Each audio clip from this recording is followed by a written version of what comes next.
నాకు చికెన్ తినబుద్ధి కానప్పుడు ఇందులో వెజిటబుల్స్ వేస్తాను. క్యాప్సికమ్ కానీ, వంకాయ కానీ, చిక్కుడుకాయ కానీ, దోసకాయ కానీ, ఆలుగడ్డ, ఎగ్స్ వేస్తా, ఎగ్ కొట్టేస్తా. బయట అయితే చాలా చల్లగా ఉంది, లోపలైతే వేడి వేడిగా ఉంది.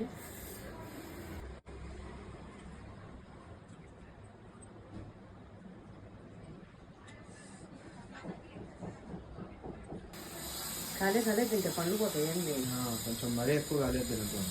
అవునా? చాలా మంది కామెంట్స్ పెడతారు పండు పోతాయని. పట్టేదాం మరీ స్కూల్ తిన్నా, మరీ రెడీ తిన్నా.